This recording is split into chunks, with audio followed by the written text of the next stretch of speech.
Hello, and welcome to our first episode of the spring edition of IE News. I'm Jake Lambie. And I'm Ricky Mulock. On today's show, we have the top 10 songs so far this year with our own Nathan Licklin. And we have the weekly weather report of what's happening around the country and Southern California. We also have a brand new segment, Where Are They Now?, where we turn on the spotlight on LBCC alumni and exciting developments in their lives since being on campus. All this and more on today's spring edition of IE News.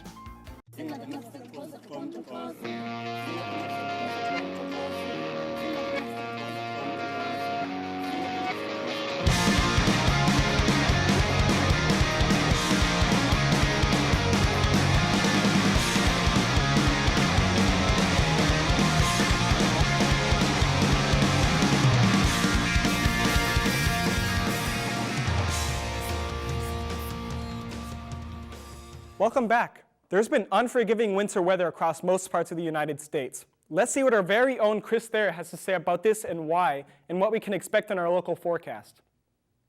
The eastern part of the United States is still suffering from the Arctic Express, which has plagued it all winter long. There's been rain in the mid-Atlantic states, which then turns into ice, leading to hazardous road conditions. The Great Lakes are basically frozen over, about 85% frozen over. In Chicago, the airport has been closed off and on with flight delays, making for traffic snarls. There's heavy snow all through the north and through the south as well. All in all, there's been nothing but school closures and traffic problems and commuter problems and temperatures that are below zero and double digits below zero. Just miserable conditions in the east altogether. Now, in our local forecast, it's been just kind of the opposite. Instead, we've had beautiful weather. In Anaheim, 78 degrees, West Covina, 75, Huntington Beach, 72, Long Beach, 75, Greater Los Angeles area, 61 degrees, Santa Monica, 64 degrees, Malibu, 61. And in our 5-day forecast, on Thursday, it's 68 degrees, Friday, 70, Saturday, high of 73. Then it dips down on Sunday to 62, and Monday, it's 62 as well. I might add that it's probably not very nice of you to send a picture of yourself in your bikini to your friends back east, letting them know how beautiful it is here in Long Beach as compared to, say, back east. I'm Chris Thayer, and that's your local weather forecast. Thanks, Chris. Now with our entertainment report, Sharissa spills all the juicy deets about what's going on in pop culture, and OMG, you're gonna love it. Kanye can't seem to keep his mouth or controversial issues out of the public eye. At this year's 2015 Grammy Award ceremony, Kanye took it upon himself to bring back the terrible memories we all had back in 2009 when he decided to interrupt Taylor to let the world know that Beyonce was the greatest artist alive. This time, Beck was on the receiving end. During the award show, Kanye ran onto the stage and proceeded to make another disclaimer to the world that Beyonce should have won Album of the Year. This time, West turned around and walked off stage. While everyone in the crowd thought it was a joke, West immediately commented after by saying, "Flawless, Beyonce's video." And Beck needs to respect artistry. He should have given his award to Beyonce. At this point, we're tired of it. What happens is, when you keep on diminishing art and not respecting the craft and smacking people in the face after they deliver monumental feats of music, you're disrespectful to inspiration, as musicians have to inspire people who go to work every day and they listen to that Beyonce album and they feel like it takes them to a different place. At the end of this rant, he adds, "That's why I didn't say anything tonight, but you all knew what it meant when Ye stepped on that stage." No, Kanye, at this point, we're all confused. Khloe Kardashian defended her little sister Kylie Jenner after Amber Rose shot down the 17-year-old and the inappropriate relationship she's been having with 25-year-old Tyga. According to rapper Tyga, he and Kylie aren't even dating. When Rose was asked what she thought of the two's relationship, this is what Rose had to say. "She's a baby. She needs to go to bed at 7 o'clock and relax. That's ridiculous. Tyga should be ashamed of himself, for sure.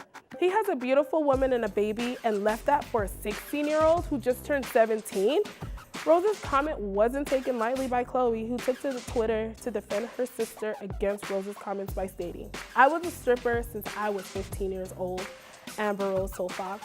Please don't worry about my sister who has a career and her stuff together only at 17. People who live in glass houses shouldn't throw stones. Please stop talking about us in interviews, mama. None of us talk about you. Khloe made it a point to make notion of Rose's past as a stripper. Khloe continued on by saying that they don't comment on anyone in their interviews because they don't know who these people are. Rose didn't take Khloe's comment laying down and immediately shot back at her on Twitter by stating, at Khloe Kardashian, I'm happy you brought up the fact that I was a stripper at 15. I'll be that little stripper to support my family like your older sister is a porn star to support hers. We're even hashtag Muva gives facts, hashtag don't panic. Sounds like these two may be feuding for a while. Lady Gaga and Taylor Kinney are engaged. Kinney popped the question to the Poker Face songstress on Valentine's Day. Gaga confirmed her engagement on Monday, February 16th by sharing a picture of her huge Lorraine Schwartz designer heart-shaped diamond ring via Instagram by stating, he gave me his heart on Valentine's Day and I said yes. She captioned the photo, congratulations to Taylor and Gaga, you make a fine couple. I wonder what her wedding will look like. I guess we'll have to wait and see. I'm Charissa Fellow here at IE News with your entertainment report. Thanks, Charissa. I really did love it.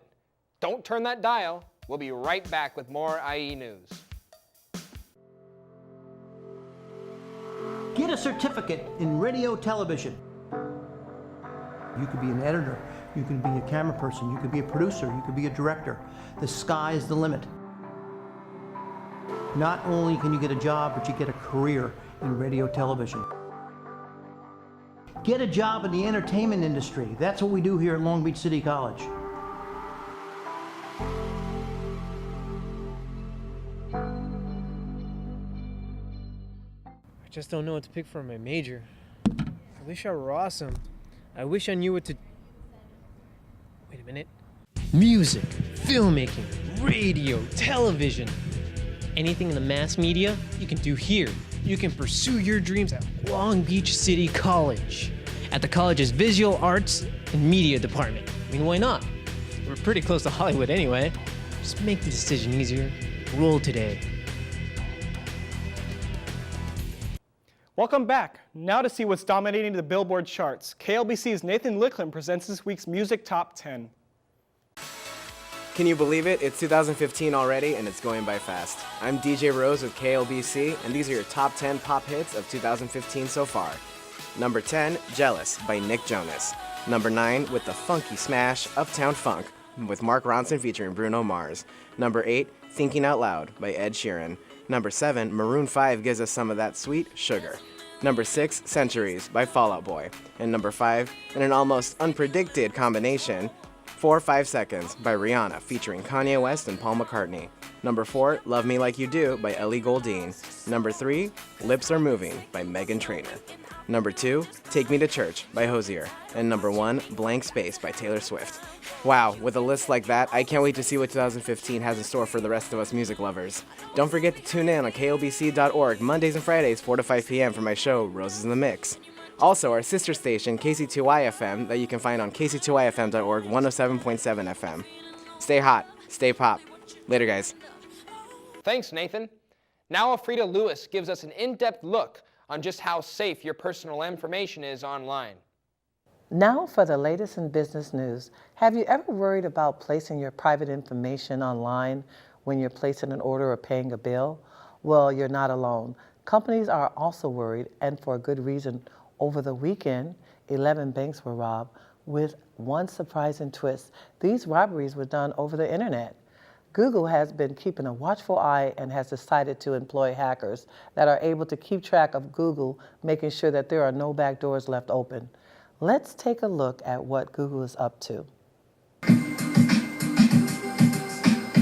Google is a big company, and many of us are using at least one of their products on a daily basis. I don't think we're unhackable, because I don't think that anyone is hackable. Think about all of the private information we trust with them. Emails, documents, photos, and more. Now imagine if Google let their guard down. It wouldn't be pretty. The core of our business depends on people trusting us with their data. If we don't do that, we have no business. Parisa manages a team of 25, experts in all sorts of online security, the best hackers in the world. They know how to actually find bugs in the software and exploit them, and then they use that knowledge to make our defenses better. Their work lets us play and shop and do our banking online without worrying about things like SSL certificates and encryption. The team is constantly thinking like an attacker, looking for the holes that someone on the outside might exploit. They're also trying to keep one step ahead of the bad guys by anticipating what they might try next. This is Alfreda Lewis with LBCC Business Report. Thanks, Alfreda. Now, Eduardo Ozeta brings us a sports report on the reigning Super Bowl champs, the New England Patriots, and it's a real touchdown. Quarterback Tom Brady has won 3 Super Bowl MVP awards in 2007, 2010, and now this year at 37. Tom Brady owns just as many Super Bowl rings as Joe Montana. There was an 8 for 8 with 65 yards of perfection on the winning drive that lead to the lead score with 2 minutes left. That performance lead to a victory cleansing interception by the rookie cornerback, which was a victory over defending champion Seattle Seahawks. The New England Patriots are the new world champs. This is Eduardo Ozeta with your IE News Sportscast. That was a real touchdown. Thanks, Eduardo. Coming up, meet a decorated World War II airplane pilot that got his start in aviation here at Long Beach City College. Get a certificate in radio television. You could be an editor, you could be a camera person, you could be a producer, you could be a director. The sky is the limit. Not only can you get a job, but you get a career in radio television. Get a job in the entertainment industry. That's what we do here at Long Beach City College.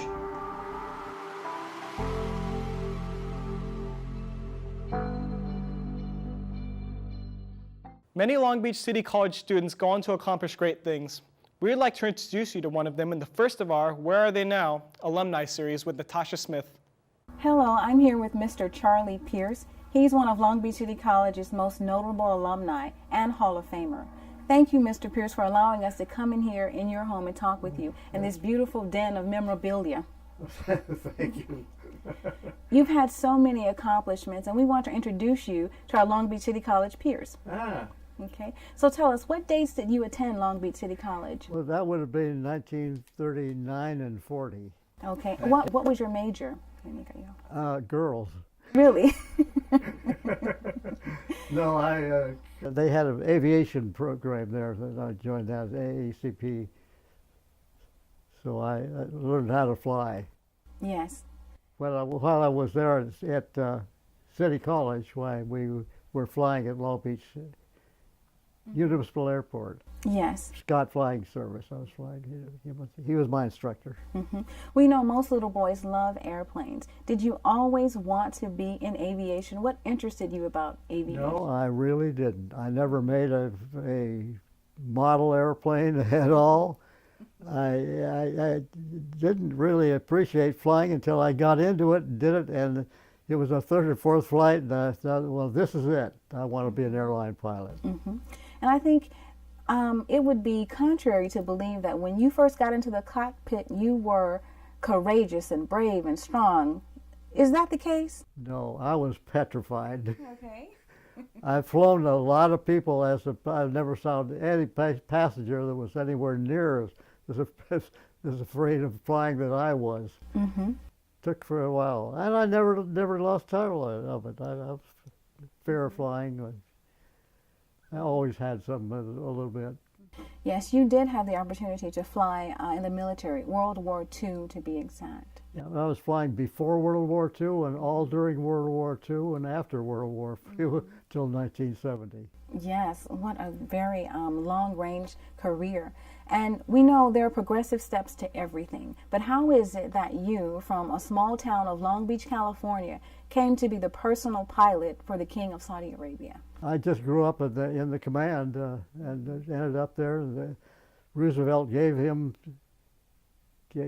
Saud an airplane, and King Farouk of Egypt gave him an airplane, and I was there and interesting, and so I pretty much talked myself into doing it. Wow. Were you treated like royalty too? Not really. Okay. There was very, very little there at that time. This was really before Saudi Arabia had all the money they have now. But they had a castle, or not a castle, but a commander that I visited. But I was living, when I was there, I was living in the Jeddah Hotel.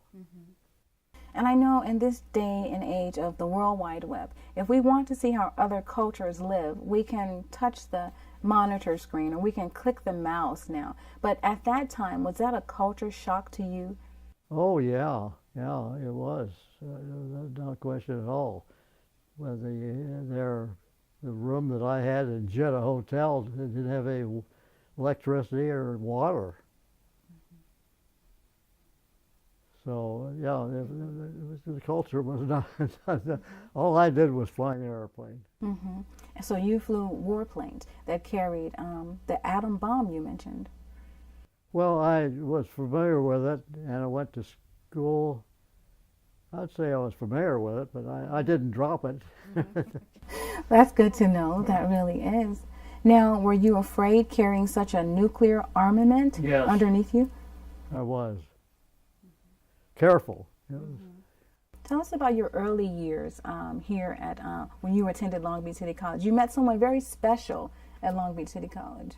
Oh, my girlfriend gave me, when I had a track meet, flying the half a mile, and I won that, and Jane Kelly gave me a medal for winning that race. Yes. And then later we were married after I graduated from 1941.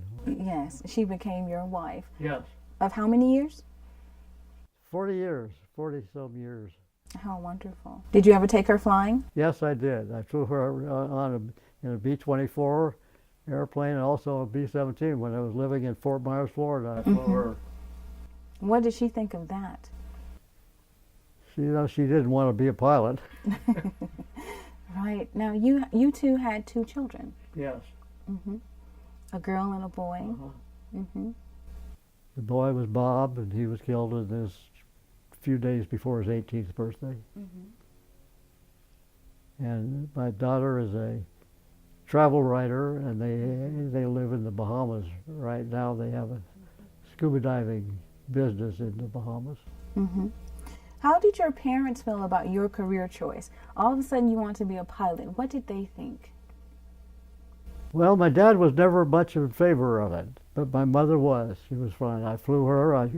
We could not fly my dad in a military airplane, and never did. So they were pretty proud of you then? I think they were. I didn't think so. I didn't think there'd be anything to be proud of, but they were able to visit me in a number of places when I was living in Germany, and again in Japan and Korea. They came over there. And were you able to keep in contact with a lot of your peers, the first class of aviation at Long Beach City College? We did first. We would have reunions now, but there aren't very many of them left anymore. So we haven't had any. I don't have any contact with classmates or anything like that anymore. I remember you mentioning you knew a lot of your classmates at Pearl Harbor. We know the tragedy that America suffered back then. Yeah, it was terrible. Where were you at that time? I was in Shreveport, Louisiana. I was flying an airplane and came back and landed, and there were a couple of everybody just had panicked. Afterwards, people were shooting each other and things like that. And actually, they had airplane accidents as a result of that. It was a rather strange situation. When we think about airplane pilots, we think they have a luxurious life, everything was easy, but you mentioned to me that it was a lot of hard work. And it was, yeah, it was hard work, but they did a really good. We did a marvelous job of training the pilot, the crew members on B-17s. There were 10 member of the crew, and so they're all good. The training was good during the war. But it took a while as time went on, but they really were good. You too became an instructor. Yeah, that was the first thing I did. I threw my airplanes were pilots as an instructor, but they had almost, you might learn to do something, and then with a day while you'd instruct it, but his experience came pretty fast. Now tell us a little bit about your time in Cairo, Egypt, just about your travels and the things that you saw and learned. Well, it went from good to bad, bad to good. In Jeddah, nothing at all. And then when I lived had an apartment in Cairo, and I had a wonderful apartment, and I was living there as we were going out flying different places in the Middle East. I had as much experience at all flying in the Middle East as anybody. And you visited King Tut's tomb? Oh yes, and yes I did. But it was very soon after it was opened up where people could go into it. I saw when everything was in jumbles in the tomb at the time I was there. Did you feel a part of history at that time when you were doing that? No, I didn't. But for a young man, it was quite. I was a pretty good tourist. I was interested in things, so I know a lot of people were going into Cairo and never went out to the pyramids at all. But I was a pretty good tourist. How instrumental would you say the education that you got at Long Beach City College was in helping you in your career and lifetime? Well, great. I didn't know what I was going to be that when I was at Long Beach. So I was a real good typist. I won some competition as a typist. I learned a short time to watch, short stenographer, and so I really didn't know what I was going to do until I started flying. Then I was born to fly. Now, were you a straight A student in school, elementary school, junior high school, high school? No, I never was much. The first time I started college, I wasn't interested in it. But then later, I knew I needed to be pointed in the right direction, and then I did. The time at junior college, why I was a A and B student there. Yeah. So when you were at Long Beach City College, you met your future wife, you became the student you wanted to become. What would you say to other students that are kind of struggling with their career choices or not A students in the beginning? What would you tell them? How can they tough it out? Well, of course, I'm prejudiced because I think it was good. I just loved being in the military. I thought a lot of people thought it was great for me to be in the military. Well, it was. It was a great life. I lived every place and had interesting, and so all plus. So the aviation training that you got, how did that help you for being in the cockpit of a bomber? How did that translate? Sometimes, for instance, to fly a V-17 airplane, you go to school for 6 months, and then also the B-24 was the same there, and the B-29 was a little even more of that. But I went to a B-17 school for 6 months there, and B-24, Smyrna, Tennessee, and I flew there. But then I didn't go to school for the B-29, but I had a real good instructor. By that time, I was a full colonel, and they had a real good instructor to teach me. You mentioned the similarities between a commercial airplane and a fighter jet. What are the similarities? Well, there's a lot of people difference between a fighter pilot and a bomber pilot. So it's a different way of life. I flew fighters, but I didn't really get in combat. You were never hit? No. Wonderful. I was primarily over in Persia, where they for supplies to the Russians during the war. Went through Khorramshahr and Abadan, and I was there at that time that was primarily what I did in the military, and had good jobs. There was a time at college you had two notable nicknames. One was Little Charlie. Why did they call you Little Charlie? I was just a little teeny guy. I won the state championship in the 100-yard dash in 1936, and I weighed 115 pounds. Okay. So never did. But then they went on to call you Ace Pierce. Why did they call you that? Well, it was there was at that time there was a club at Wilson, and the club's name was Aces. It just sounded good to me. It wasn't until later on that I found out that if you a fighter pilot shot down five airplanes. There's a club right now that are aces that had shot down 4 or 5 airplanes. Okay. Did you enjoy mentoring students? You know what? Did you enjoy mentoring students? You were an instructor. You got to mentor many students. Which did you like better, being a student or being the teacher? Well, I was a lot better too. I think I did a good job as an instructor. I started out with receptacle airplanes, and then I instructed them in jet airplanes. You've traveled the world, but Long Beach is your home. It was your home for many years.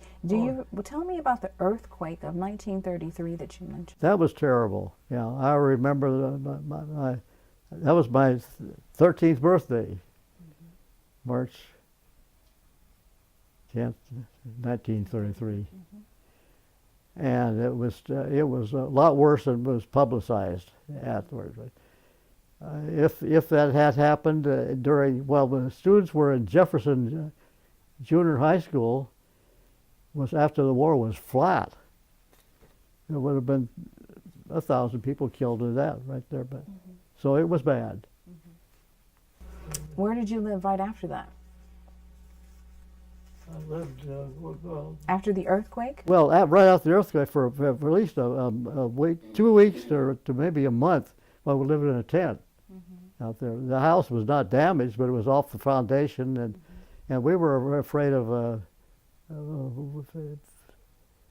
water coming in. We were afraid of that. But it was really. I've been through a lot of earthquakes recently, and the Long Beach earthquake was much worse. Did it take a lot to rebuild? Oh yes, yeah. If it was built of bricks, it was flat, darn near flat anyway. Yeah. And you also wrote a book about your travels and your life and accomplishments. One time after the war, we had a family affair, and I asked my daughter. I said, "Do you know what I did in the war?" She says, "Yeah, you were a pilot." And I said, "Well, yeah, but I was a pilot, but that was just a small part of being for 30 years in the military."